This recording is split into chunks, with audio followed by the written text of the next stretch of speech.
Today's guest has held multiple titles in two different weight divisions, including being undisputed as a welterweight champion and reigning as the lineal champion in 2005 and 2006. He fought every big name in boxing and beat many of them over 3 decades in the game. Today we are talking to Zab Super Judah. Welcome to Title Unboxed. With more than 40 years of experience in the fight game, our host, Doug Ward, will be covering every corner of the ring as we get comfortable between the ropes. We'll talk with both the lesser knowns and the legends, discuss boxing's rich history and current state of the game.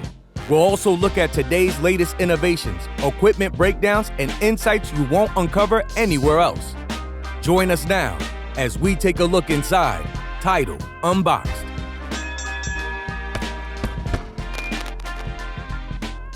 Zab, it's good to see you. Thanks for joining us here on Title Unboxed. Thank you, Doug. Thank you for having me. You're looking well. Life's treating you good, it looks like. Yeah, man. Most High is the greatest, man. What can I say? There you go. So I want to kick it off and really just start from the beginning. You grew up in the sport. Of course, your dad was a 6-time kickboxing world champion. So when did you start boxing? What's your earliest recollection of being in a boxing gym?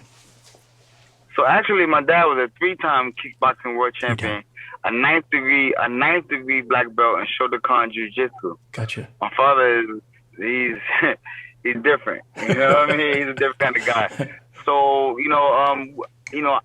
me, myself, and my brothers, my brother and myself, we discovered boxing at a very young age, and because of my dad, going to the gym and just hanging out with my dad, watching him train. As a young kid, of course, it looks like a big playground. So, you go over to the bags and you start playing around with the bags and jumping the rope. And then, one day, Pops was like, yo, come on, sit down. I'm going to show you how to really do it. So at this time, we like 5 years old. At the age of 5 years old, I started learning boxing. I was a fast learner. By 6 years old, I was having my first fight. Oh, wow. From 6 years old to 41 years old, that's my duration of my whole entire career. Yeah. I've never done anything else in between but fight. Never had a job, never did no other sports, never did nothing else but fight. Wow. And the reason for that was excelling. I just kept excelling from levels. I just kept going up higher and higher, amateur, professional, state title, world titles, undisputed. You know what I mean? Like, it just kept going to mega fights, superstar fights, to fighting the best in the world. So it just kept going. You know what I'm saying? It just kept going. And I just thank God for my career. I'm very happy and pleased at everything that I went through and experienced, and it was beautiful. Yeah. Beautiful. Well, you were also in a place that was kind of a mecca of boxing in Brooklyn. There you had, all the guys that came up from there: Mike Tyson, Riddick Bowe, Junior Poison Jones, Eddie Mustafa Muhammad, Michael Moore. The list goes on and on. Were you familiar with those guys? Did you? Were they were coming up about the same time you were? I have a relationship with each and every one of those guys that you spoke about just now. Each and every one of them. Yeah. You know what I'm saying? So. You know what I mean? So, hey, it's a beautiful thing. Like, Junior Jones is probably, that's my brother and my biggest pest ever. He calls my phone and says crazy. He says, like, Junior knows how to call you and say stuff to you that nobody in the whole world is going to say but Junior. Yeah. Junior going to say some shit. You like, what you just said? But then you got to think, Junior, that's my brother. You know what I mean? I love him. But I have great time on the phone with Junior, Iran Barkley, some of the great legends, man. Some of the great legends, yeah. What a group to grow up around and run through the amateur ranks with. My man, big Frankie Lau. Yeah. Remember big heavyweight? Yeah. Frankie Lau, that's my man too. He's out in California, and I see him from time to time. He's a big homie. Yep. He give me a lot of good advice and stuff. Yeah. Yeah. Well, you learn from the best when you're running with the best. Yeah, 100%. So you had a pretty illustrious and lengthy amateur career, 100+ fights. How many fights did you have as an amateur? 115 fights. Yep. I was 115 wins and 5 losses. Wow. And And you ran it with an elite crowd. You ended up, I don't know if a lot of people know this, some people know it, that you actually lost to David Diaz in the Olympic trials, but you went to the Olympics as an alternate. I was a 1996 Olympic alternate. Yep. Yeah. 100%. Fernando Vargas, David Diaz, like I said, And Nick Campbell. And that's because I was jerked from back then. Yeah. They, you know what I'm saying? And they felt so bad that they had to bring me along with the squad and keep everything kosher. You know what I mean? But starting from back then, it was always, you know. So I always knew that my role was gonna be a seesaw role, but I knew it was gonna be a great role. You know what I'm saying? I mean, one thing about my career, my life, I was never scared of nobody, never afraid to fight anybody, never ducked nobody, never cherry picked, never. Always wanted to fight the biggest and the best. Yeah. It's a couple names out there that I screamed out for throughout my entire career that I never got an opportunity at fighting. You know what I'm saying? So, you know. Who's that? If you check back, I don't want to. That's here and over there. I mean, that's here and over there. That was then. You know, a lot of those guys got. You know, at the time when I was calling them, they were the champion, and then they got beat. Mm-hmm. And then, you know what I'm saying? But a lot of those guys were champion and still champion and continue to be champion. And they act like when they came to Zab Judah, they had earplugs in their ears. They was like this, like, what? Who? Zab Dad, Zab Judah, where's he from? Like, you know, that kind of shit. Yeah. I never understood that, but hey, it is what it is. But you know what? I always forget to tell this story and it always comes to my mind. 1995, I win the Golden Gloves. I'm in the back of the Madison Square Garden upstairs with my family. We celebrating. Who walks in the door? No, I'm lying. Not 95, 94. Yep. 1994, my first year. 94. No, it's 93. I'm bugging. 1993. I win the Golden Gloves. My first year I won the Golden Gloves. 93, 4, 5, 8. I won the 6. Yep. Yeah. Lou Duval walks in. I thought when he said, "Wow, kid, you phenomenal. Congratulations. How did you learn how to fight like that? You fight just like Pernell Whitaker." I was like, "Wow, that's a compliment coming from you." You know, this is Lou Duval at the time. Remember, Duval was big. He was the biggest promoter out there. Came in there and said, "How you fight like that?" He said, how would you like to go to camp with Pernell Whitaker? And I said, oh, wow. Hell yeah. He said, how'd you like to follow Pernell Whitaker? I said, me? Follow Pernell? I said, I can't do nothing with Pernell Whitaker. What the hell I'm going to do? He said, just come to camp. Threw me out to training camp with Pernell Whitaker in 1993. So I had an opportunity. And remember, I didn't turn professional until 1996. Mm-hmm. So I had an opportunity at being with the pros and Arturo Gotti and Pernell Whitaker and Junior Jones and who else? Tom Boom Boom Johnson, Mark Breland, you know, all of those 84 team, all of those guys. I had an opportunity, Holyfield. I had a chance at being around all of those guys 3 years going into my professional career. Do you know what that did to what it did to my mental? Oh my God, it took me to another whole platform. Yeah, well, when you surround yourself with those kind of legends and people that are at that point in the game, got to be a huge learning experience. So, did you spar with Pernell? I sparred with Pernell over 300 times in the ring. What was that like? Oh my God, that's like trying to catch a fly. It's like trying to step on a flame. Almost impossible. Yeah. But it was probably a good gauge to let you know where you're at as a pro, right? 100%. Yeah. 100%. 100%. I mean, you know what? Spawn with Pernell was not good for nobody's confidence unless you was a confident person. If you was a person with low self-esteem and low confidence, don't get in the ring with Pernell. He's gonna eat the rest of that confidence up because he was not a tolerated guy. He said what he said and meant what he meant, and that's it. Yeah. You know what I'm saying? If he thought about it, he said it to you, and that was it. You ain't like it, he tell you ain't nothing but space and opportunity. Bust a move. Straight up. I mean, that's the kind of guy he was a real deal solid guy, man. Yeah. You know what I'm saying? One day on Pernell was no kidding, no game. Like he kept it 100. Yeah. That was my guy, man. I love Pernell Whitaker. Yep. That's awesome. But anyway, like I said, from that young age, I had the opportunity to spawn with Pernell Whitaker. In the beginning, it was trying to catch, it was flies and shit like that. But then, after a while, I started learning technique. I started to, you know what? One day, I told myself, stop trying to spar Pernell and learn from Pernell. Don't try to you can't fight Pernell Whitaker. You can't. That's not how you do it. You learn from Pernell Whitaker. Mm-hmm. So I started mimicking Pernell Whitaker and learning from Pernell Whitaker and learning how to do the jab and learning why he did the jab that way, learning why he flipped, learning why he was able to stay inside and had the eyes open and be able to watch guys and move.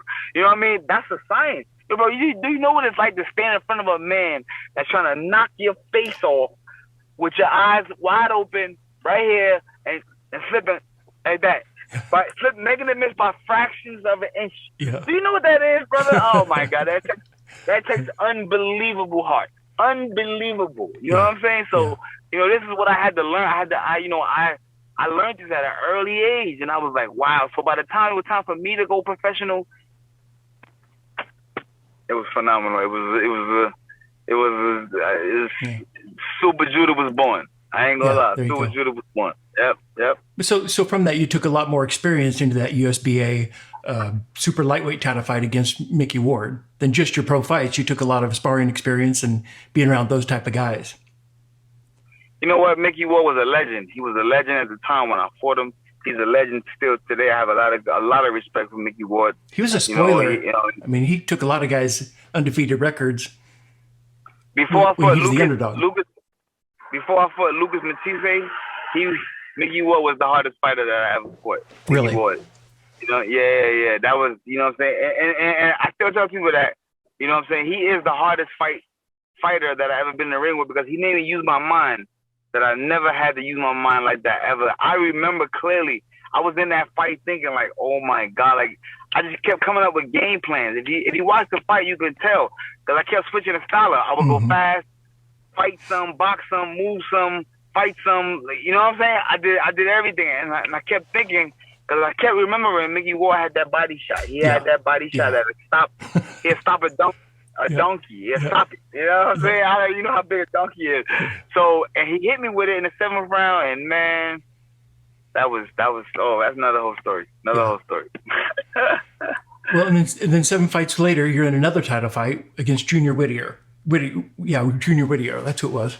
Well, no. Junior Witter was actually a very interesting fight because I went across the pond. I went overseas to Scotland, Ireland, and defended my world title against Junior Witter, which was from the UK. He was a pretty big deal and a pretty big name. He was coming out of the Prince Nassim camp. You know what I'm saying? Back then, Prince Nassim was he was a big deal coming out of the UK. And Junior Witter had the same kind of style. And 12 rounds, I got him. I don't have anything to say bad about Junior Witter. He's a good friend of mine. I like Junior Witter, and I wish him well. He's a good guy. When you went to his backyard, like I say, it was on the undercard of a Tyson fight, right? Yep. So I was the co-main event. Every one of Tyson fights, every one of them is extravagant. Yeah. Like it's always a Tyson fight. Anytime you do the co-main event for a Tyson fight, get ready for nonstop action, big press, big everything. Everything is times 10. You know what I mean? Yeah. So, and we went overseas. We went over there. I defended my world title. I won. I came back across the pond. Mm-hmm. Yep. Well, you definitely fought some of the biggest names in boxing. And we'll come back to some of those that we're skipping over, but I'm going to hit the high points first. Yeah, so 100%. Let's talk about the Costa Tszyu fight. Yeah. Just the fight itself and some of the controversy around it, because these are some of the ups and downs that fighters will run into. And, I want your recollection on the fight, the aftermath, and, what you learned from that, the goods and bads, and pass that information on to some of the younger viewers and listeners out there. The first thing I want people to know is Costa Tszyu fight was more than 20 years ago. But what I love about that fight is that when people mention Zab Judah and they think about Zab, and they bring up Costa Tszyu.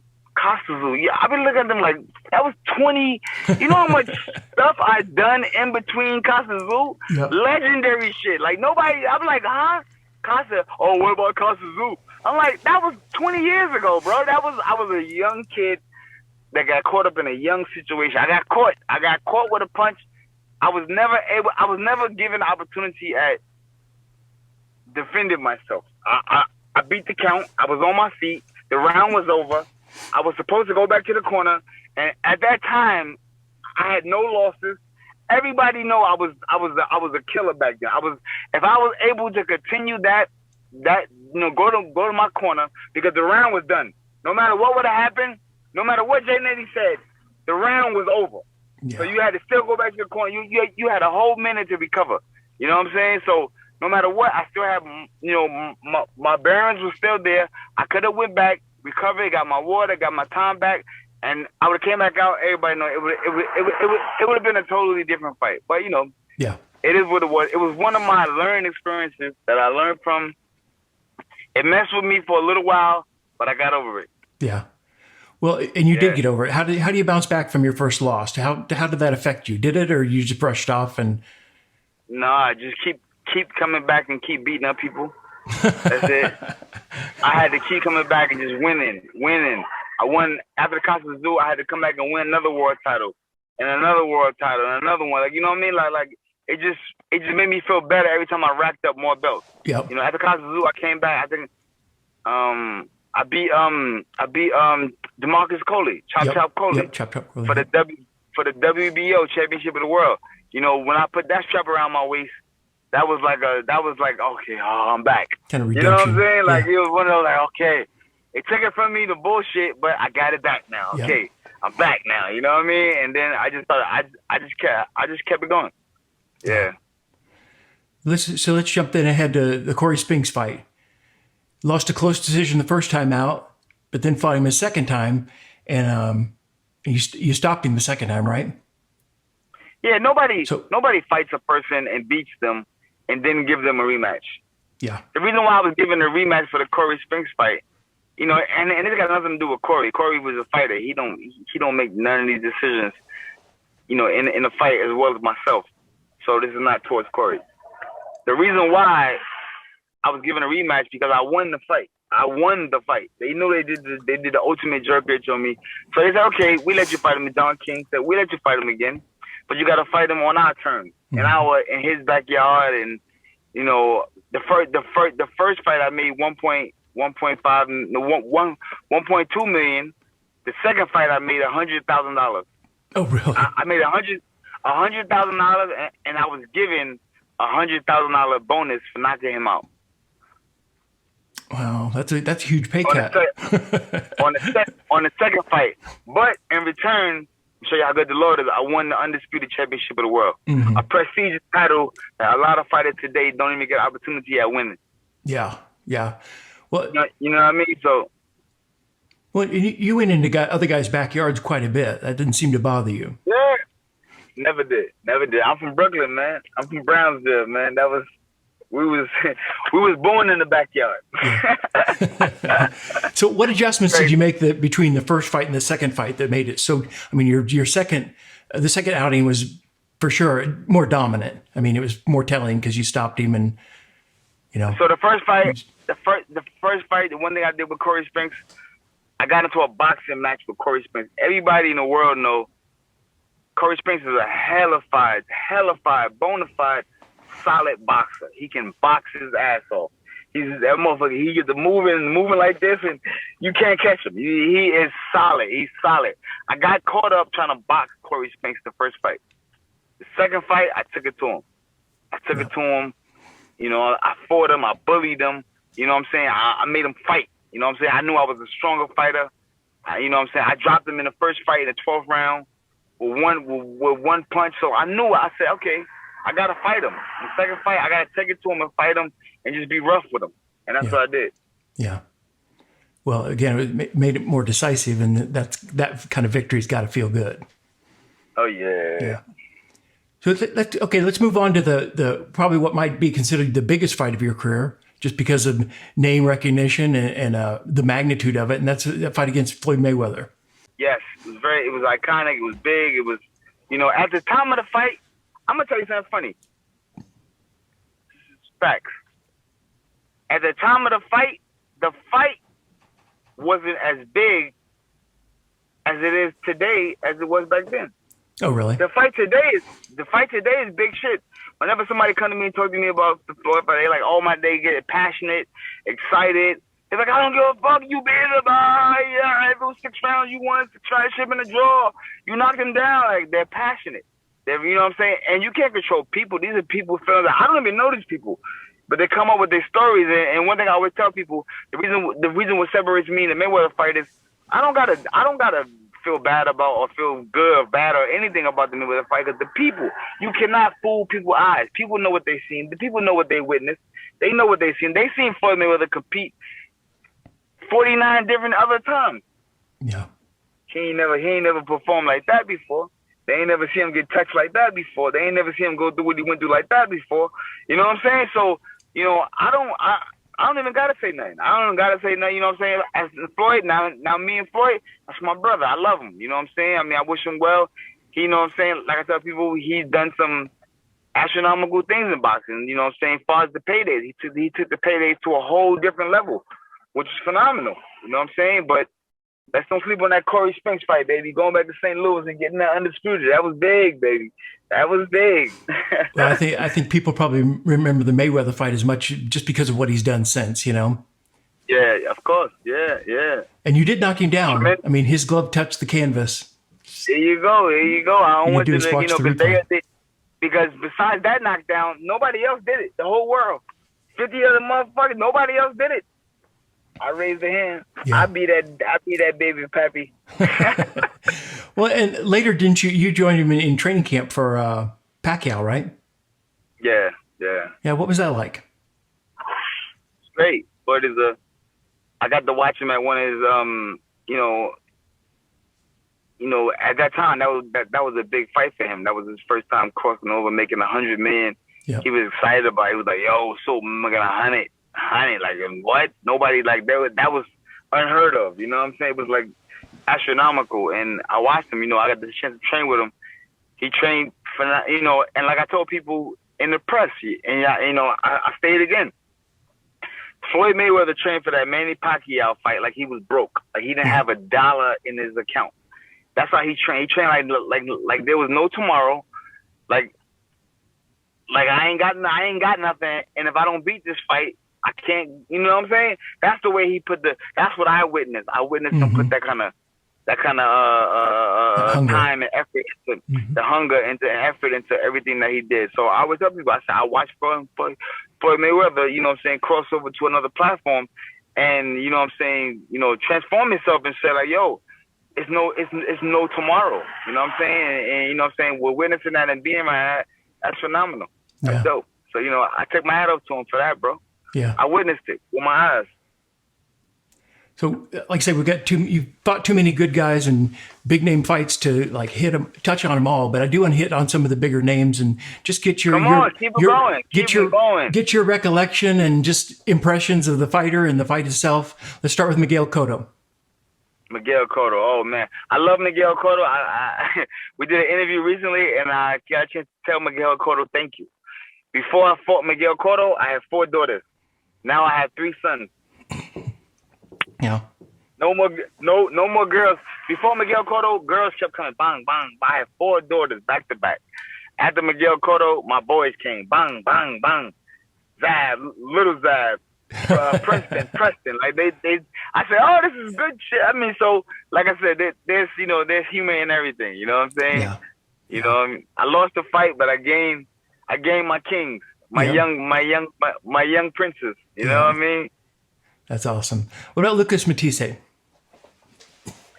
Wow, one of the hardest hitting fighters that I ever got in the ring with in a professional fight, brother. The first round when he hit me, I said, "What the hell?" He gotta have something in his glove.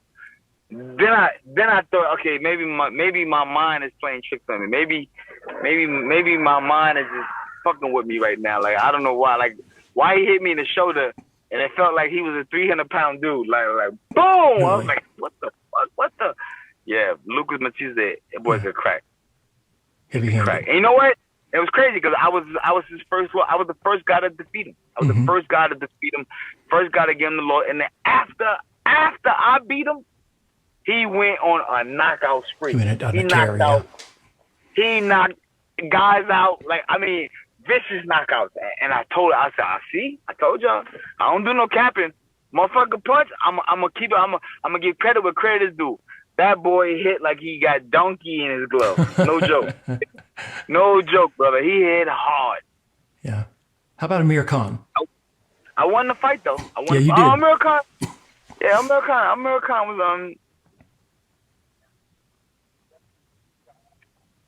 Amir Khan fight. Amir Khan was fast. He was an in and out fighter. That, you know, he was in and out. He did a lot of movement, and then I remember getting hit in the balls. So when I go down from getting hit in the balls, I go down like, oh, this is crazy.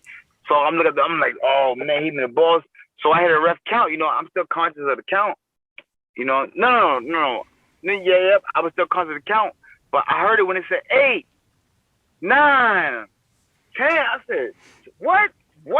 And you see me look like, he hit me in the balls, bro. Give me a second. Let me, you know, I'm gonna get up and finish. Fight was over, man. Shit was over. I said, so that shit is corny. That was at Mandalay Bay, right? Yep. Yeah, I was at that fight. Yep. Yeah. Well, those are the breaks of boxing. How about Danny Garcia? Fun. I needed one more round. Yeah. That was it. Yeah, Danny was cool. I figured Danny out late. Going through the early rounds. You know, I was trying to box him. I was like, nah, take it to him. Mm-hmm. Take it to him. Just take it to him. And when I started taking it to him, I started destroying him. Yeah. But Danny's a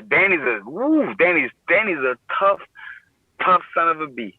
Yeah. I hit Danny Garcia hard, and I got 30 knockouts. I ain't no. I got knockout power.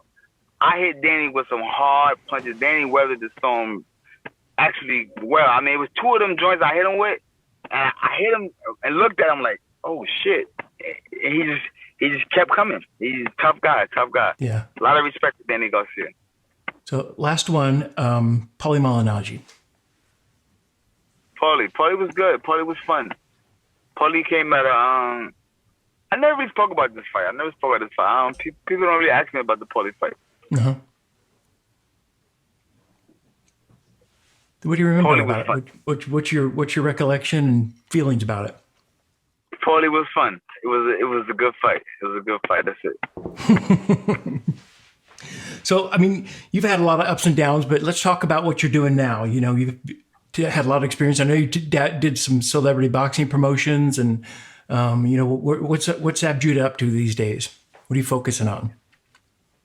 We just opened up a gym here in Woodland Hills, Celebrity Championship Boxing Gym. You come to California, you can check it out. It's go to ccbgym.com, ccbgym.com. You can go there and schedule a workout with your boy Zab Judah, get a personal workout, or you can sign up for our classes and come hang out with us here in Woodland Hills, California. Yeah. And June 23rd is our next Celebrity Championship Boxing event. We have another event here in Los Angeles, California, and it's gonna be phenomenal. We have a hellified main event. You know, when I'm able to announce it, you guys are gonna be like, "Oh my God, this is it! This is phenomenal!" And what else? I want to thank USA Amateur Boxing for teaming up with us, and all of my fighters are sanctioned through the USA Amateur Boxing League. Yep. And we going at it. Celebrity Championship Boxing. So what kind of training style? I mean, talk a little bit about what you focus on when you're training fighters and all that, because you've had a lot of experience and a lot of knowledge you've brought from the game. So how does that impact you as a trainer? What kind of type of trainer does that make you? Well, when I come into the gym, you know what I'm saying, I sit down with all of my clients and we talk first. We have a conversation to figure out, what are you here for? That's very important. People go to the gym with a trainer. A trainer just look at a person and tell them what they want them to do. That's not how it goes. You got to find out, what are you here for? What is your goal? What is your goal? Why did you walk to those doors? Some people don't want to lose weight. Some people want to gain weight. Some people don't want to put on muscle. Some people want to just get their cardio up. You know what I mean? So it's just different things where you got to talk to people and find out. And then based off of, you know what I'm saying, what they're there for, that's how I adjust my situation. So, I mean, since your dad trained you growing up, what attributes or traits did you take from him that you will apply to that next generation? I'm always be in great condition and always come ready to fight. I mean, one thing about my dad, if you know my dad, you know, but my dad is a fighter's fighter. He's an alpha male. So, you know what I'm saying? Fighting, my dad is in his 60s right now, and fighting is on all television stations in his house. It's all he do every day. You know what I'm saying? Construction and fighting. That's his thing. You know what I mean? So that's my guy. Yeah. So aside from the gym, the Instagram page for that, what can you tell everybody your own page so they can follow you and watch what you got coming up? You can follow me at Zab Judah, on Instagram. My gym page is CCB Gym, at CCB Gym. Then you can follow my cannabis page too, superpunch.com. What else? I don't even know, man. That's so good. Much stuff going on. We're just having a lot of fun, man. Retired, man. Having fun, feeling funky, and that's it, man. That's it. Awesome. Well, it's great you're involved in the sport and giving back. You've given us some great fights and memories, and you know, on behalf of all the fans out there listening and watching, thank you, Zab, for all you've done and all you've given the fans. Thank you guys for supporting me. I want to thank everybody out there that supported me, even though I never got to meet you or talk to you. Thank you. I thank you for just having any kind of input into my career, whether it was good or bad. Whether you went for you, I'm not going for Zab. I like you guys too. Thank you. Zab, great connecting with you as always. Thank you, Doug. Have a great day. Take care. Thank you for watching this episode of Title Unboxed. If you're anything like me, you can never get too much boxing. So if you'd like to watch more episodes, you can find us on Spotify, Apple Podcasts, and our Title Boxing YouTube page.